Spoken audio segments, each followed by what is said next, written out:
Hello, everyone. My name is Pete Fuller, and got a little bit of a different live thing tonight. Today, first of all, it's not live. I'm recording this to see how it works.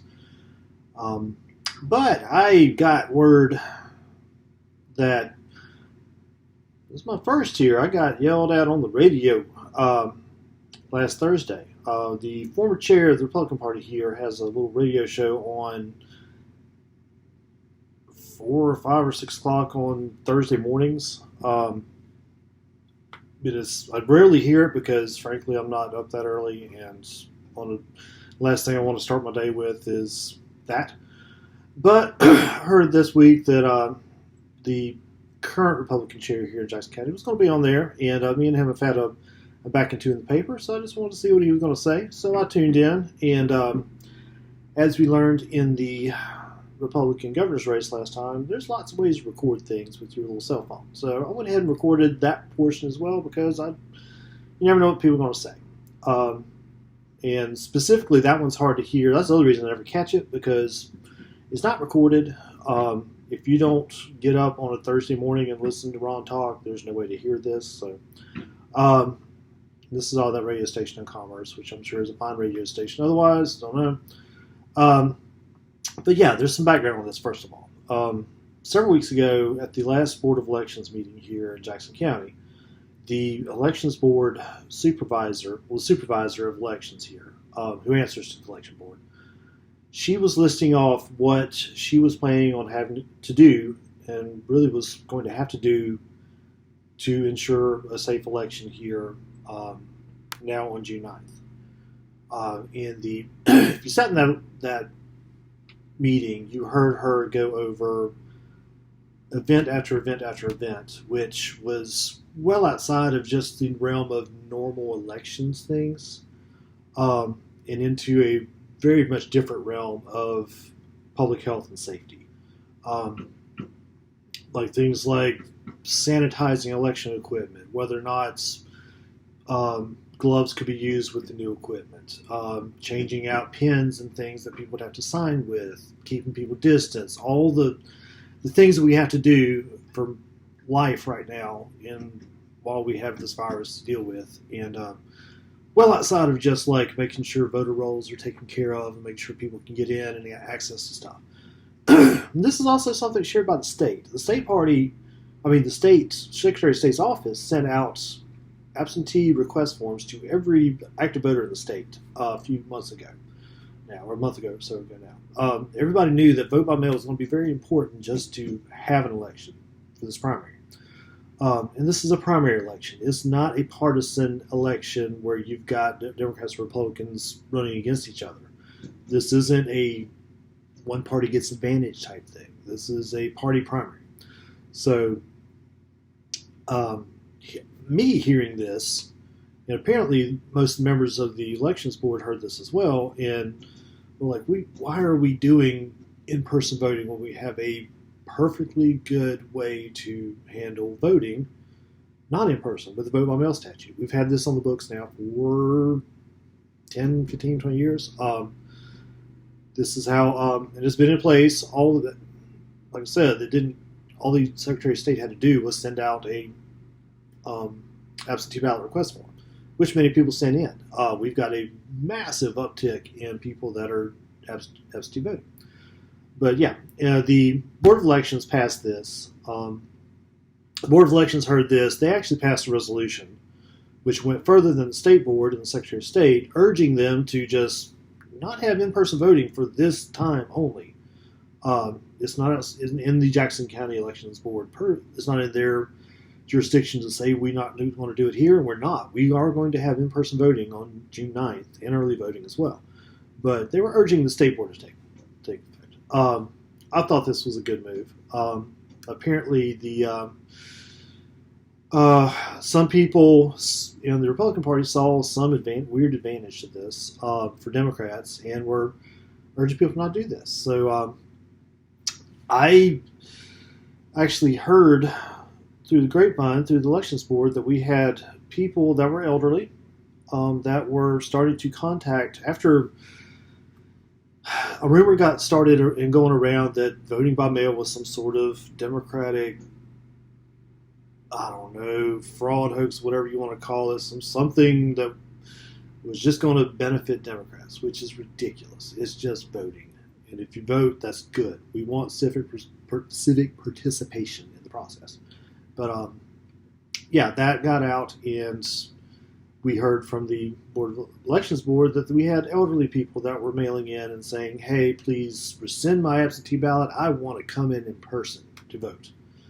Because it's just a Democratic stunt, which made me sad because public health. I don't want elderly people out there who are at risk going out right now. This is where the time when that election is supposed to be held is the same week that the most of our health officials are saying we're going to peak out in virus utilization at this point. That first week in June. That's what Northeast Georgia Medical Center is saying. And I trust data and I trust scientists. So I privately reached out to my counterpart in the Republican Party and was like, hey, can we work together on this? Because that's the kind of guy I am. Because I'm hearing this, your people are going to listen to you more than they're going to listen to me. And basically, let's try to tap this down and try to get somewhere with this. And instead, I got snark back. And it really made me angry. I asked him, and he also gave me some stuff about, the people in my party really like to vote by person, and I got to go by what they say. And I made the comment that leadership sometimes is about educating the people in your party and educating others on why it's best to do something a different way. Which apparently he didn't take nicely that either. So then I put something basically in the paper, a letter to the editor in Jackson Herald, basically stating the reasons why we should be voting by mail right now, and basically making a point that I've worked with officials in the local party in the past silently, and I'm that kind of person. I work with people, and this time, for whatever reason, they didn't want to work with me, and I made that clear. But I gave rationale why we should be voting by mail. The week after that, I got a response back. I figured I would. It didn't mention any of the parts about why we should be voting by mail or why it wasn't necessary. What it did do was attack me personally as some sort of left-wing crazy man, and basically called me some sort of partisan hack, whatever. And then I tuned in this Thursday and also hear this interview. So I'm actually going to play a little bit here. I'm going to let y'all listen to as well with me. And I'll stop it every now and then and kind of rebut what I need to rebut. But yeah, we're going to try this out. So this was on the radio, and I will upload this clip so you can tell I'm not editing this. I'm not doing anything weird to it. This is just the part where TJ and Ron are talking with, I think Craig Fisher is his name, who's the other DJ there at the Station of Commerce. So let's start this out here. Welcome back to you also. Good to be back on the air. We have a very special guest with us this morning, and somebody that you know as near and dear to your heart, Ron. Yeah, we got the chairman of the Jackson County Republican Party, TJ Dearman. Good morning, Youngest chairman in the state, by the way, folks. Youngest chairman in the state. Now, I was over talking that. I want you to understand that. Good morning, TJ. Welcome to you, sir. How are y'all doing this morning? I'm just sitting back, relaxing. I got my morning caffeine in the form of Coca-Cola. Yeah. Hey, I've got my Diet Coke right here, too, I'm actually going to skip over here when I actually start talking. TJ Dearman, the youngest chair. Yeah, it's just what I was saying is the good thing is we have such a strong foundation from what Ron's built, from what our team's built. Mm-hmm. And, I hear all this garbage coming from certain people. I don't care what they say in Hall County. I don't care what these brats in the Trump campaign say. And I don't care what Sam Thomas and his band of misfits say. We are a functioning county, and we've got a great, great foundation. I wish I knew what that was about. I'm not privy to what happens in the Republican Party here, but he just so you caught that, he called out apparently the Hall County Republican Party, some group he called the Trump brats. I don't know. And Sam Thomas. Sam Thomas is actually a local Republican here. He ran in the primary against Tommy Benton think 4 years ago now, and did not win that one. But yeah, I think he's also running a local Young Republicans chain. So, so this is Mr. TJ talking on radio, calling out 3 different Republican groups right off the bat. We'll go on. And Craig, this is really, I just want to say, this is a team game. Yes. This isn't what Chairman Dearman's accomplished. This isn't what past Chairman Johnson's accomplished. Right. This is what Team Dearman's accomplished. I couldn't do it without you, Ron, Bill Phillips, our secretary, and our precinct chairs, Mandy Page, Jeff Hughes, and Mark Mobley. Right. And the good thing is you've had all these teams, they've all been on board. They've been so helpful. There have been just 2 exceptions. Ron, you know exactly where I'm going with that. Yeah, don't mention any names. Yeah, that's I'm not going to mention any names. You see, unlike the Democrats, I have decency. exactly. That's a great point.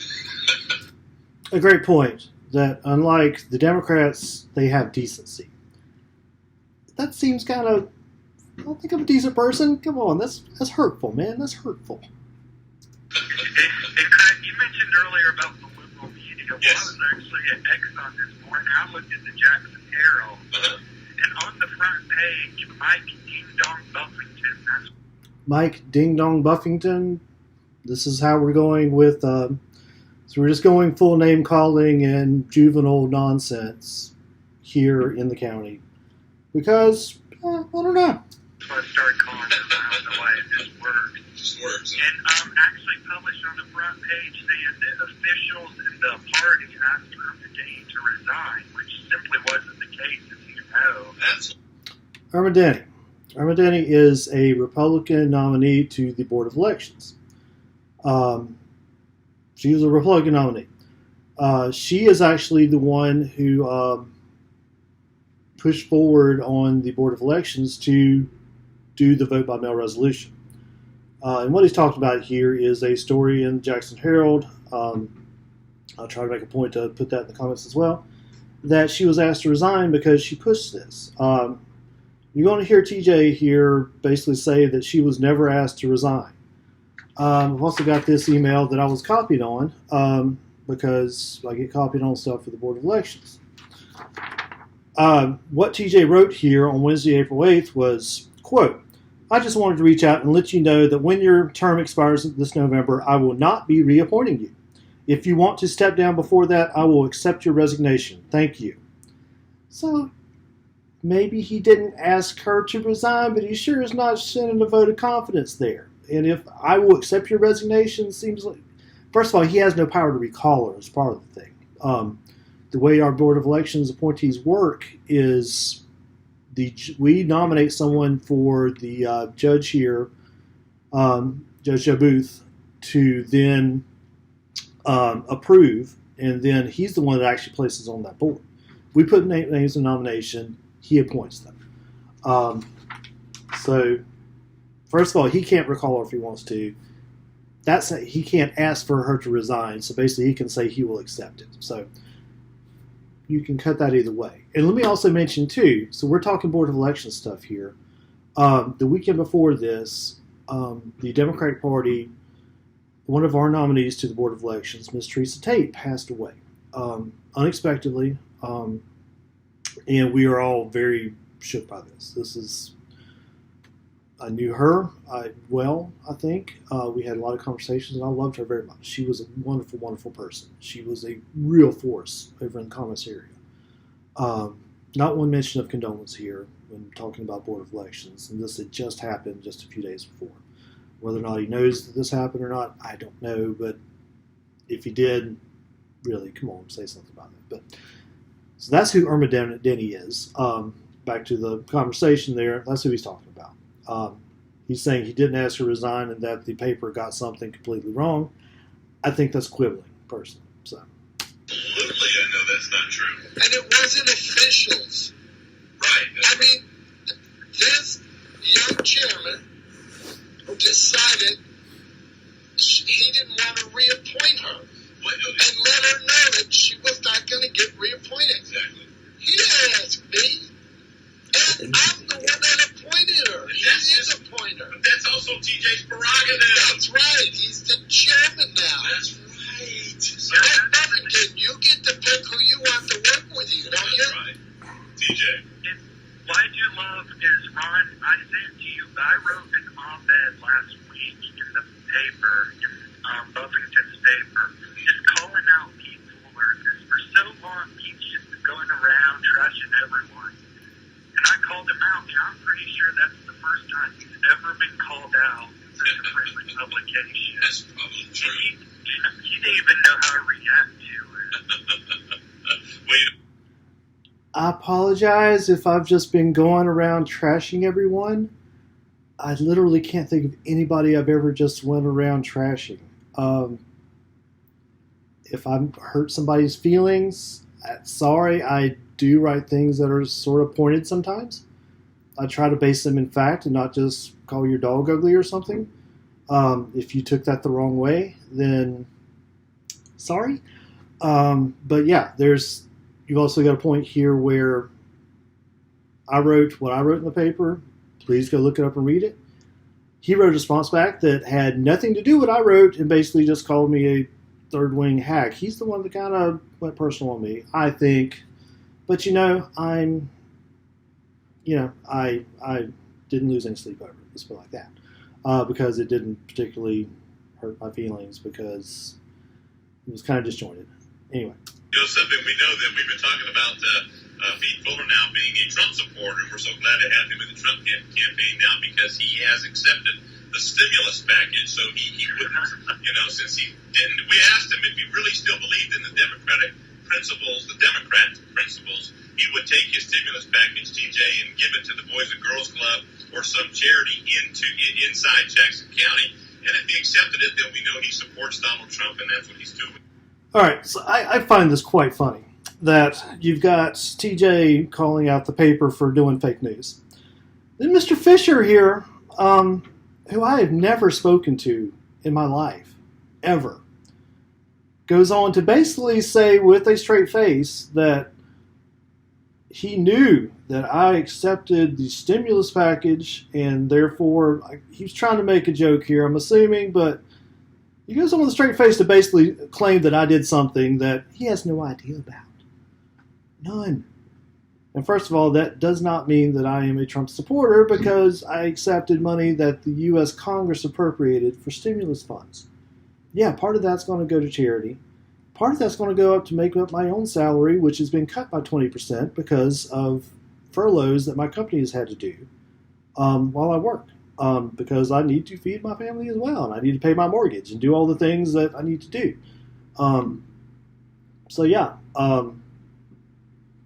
Just making up stuff and saying it. Trying to make a funny joke is not all that funny. It's not even that clever. It's kind of ridiculous, but there's your fake news. So we just want to thank you for that, TJ. Yeah, I'm glad to have him on board. That's right. Welcome aboard, Pete. And maybe I'm one of the Trump brats. I don't know. Still don't know what that is about. For some reason, Pete just loves emailing me. So after Erma, all that went down, he emailed me and said, I'm not providing strong leadership, right? So I emailed him back, and I made sure I include PSP. If you take this to the press, be sure to include my Twitter handle. I wrote him, I didn't think he was doing strong leadership because he was not choosing to educate members of his party on how to vote by mail and why it was important this year and that it was not some sort of Democratic hoax. That's the leadership that was missing here.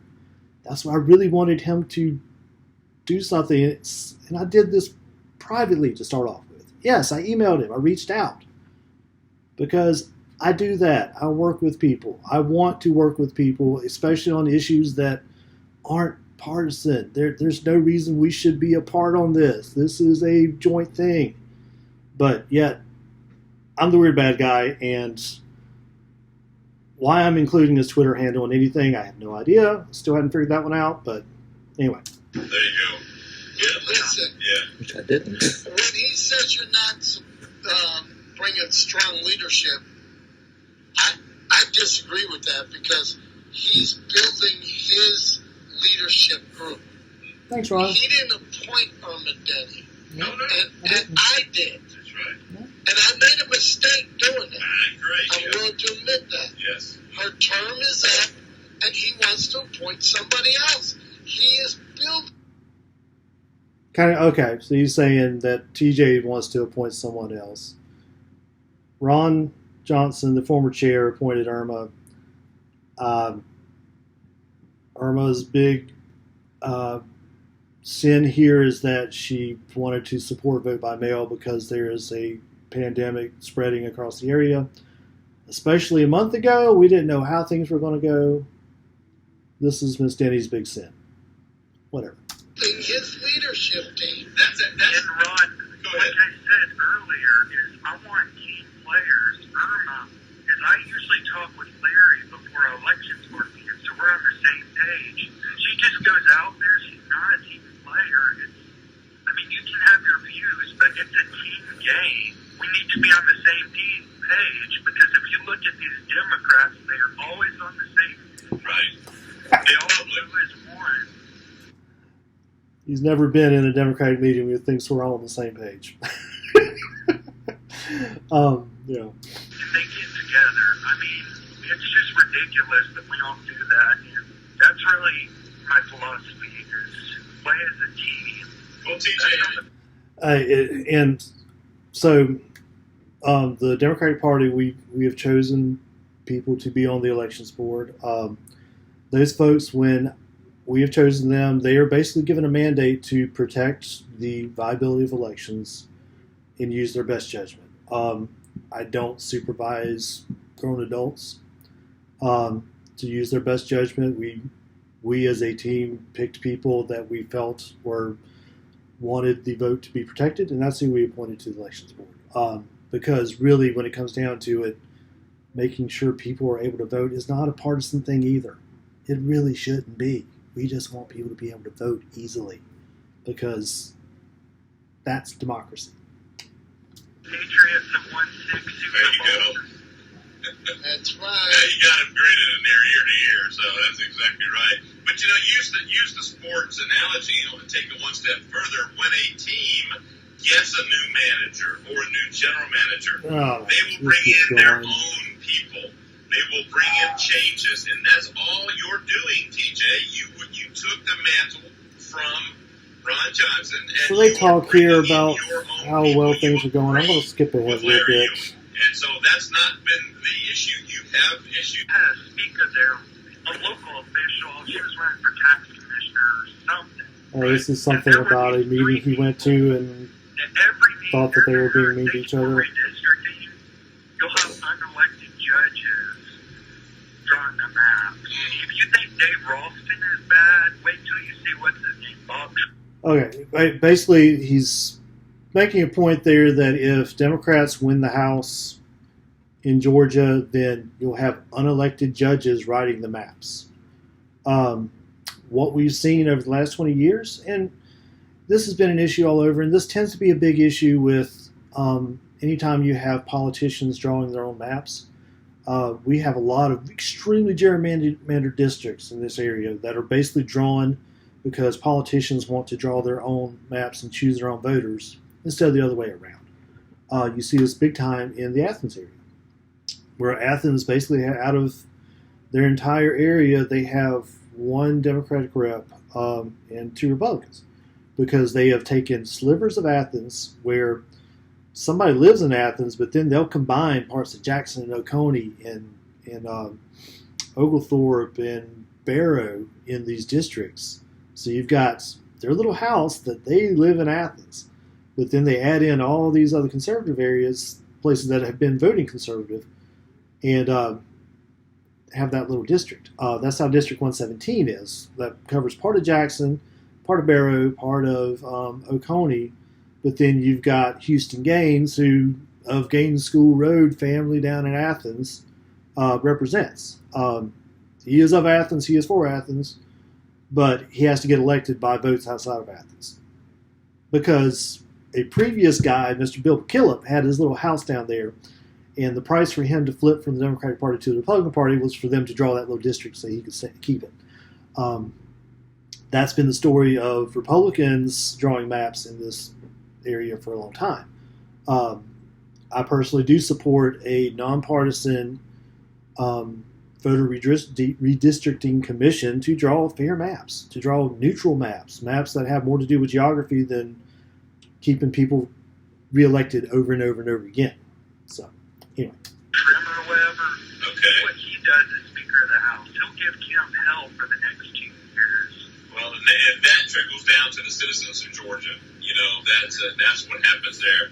TJ, I truly appreciate it. I thank you so much for your time and your leadership here in Jackson County. Ron's got something he just wants to say. I got to say something about this COVID-19 thing. Ron tells a joke here. It's funny. Yeah. That's it exactly. The schools are down. That was a joke, TJ. I love it. That was a joke on your call. But I know you're going to do a great job. Yeah. And no matter what anybody says, to include Sam Thomas's father, I really want to know what Sam Thomas's father said. I'm going to have to reach out somewhere because that's really intriguing to me now. you are not a puppet. That's for sure. You're becoming a good leader, and I feel confident that Anytime you have to tell somebody they're not a puppet, I'm just going to leave that there. I finally left this party, and somebody that is young and intelligent and aggressive has taken it over, and I won't be recalled. All right, so one last thing. Yes. Is visit our The last chairman we had, And this is, I'm going to skip ahead to this part right here because he's talking about the previous chairman before Ron.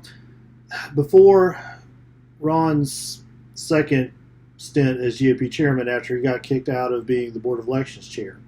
A young woman named Katie Griffin was the chair for a little bit. I got to know Katie when me and her actually went out to schools together and talked to a lot of the AP history classes and just gave them the rundown of like local government politics, what the parties do at this level.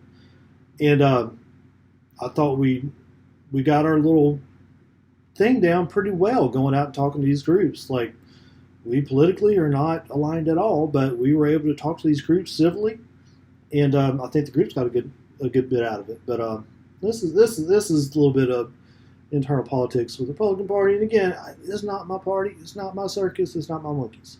They do their own thing, and I'm not trying to run them. But this is how we're going to talk about people again, and let's remember that I'm the one that was called uncivil, and I was called that I was talking and trashing everybody.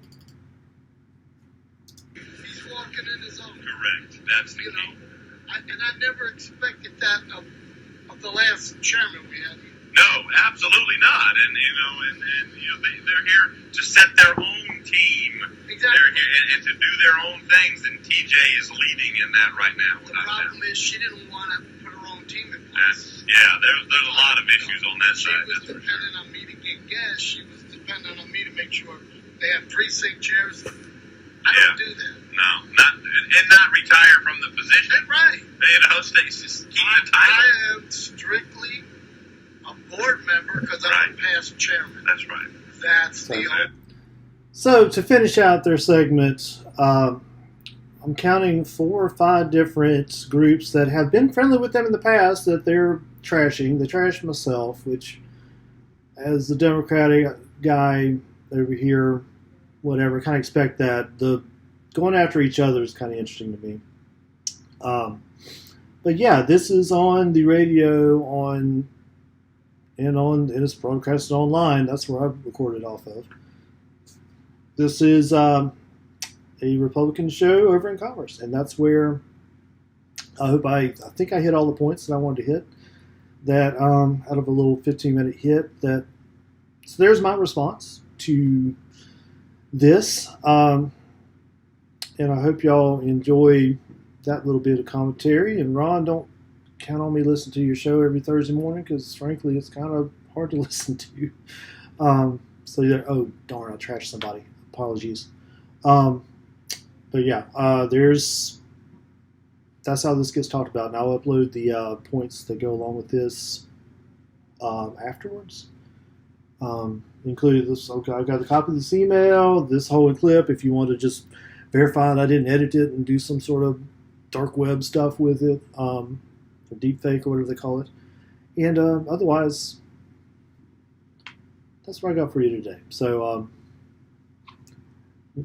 please give me a heads up if y'all want to tag me in your Twitter. I'm Pete_Fuller_GA, I think, on the Twitter. So there's that.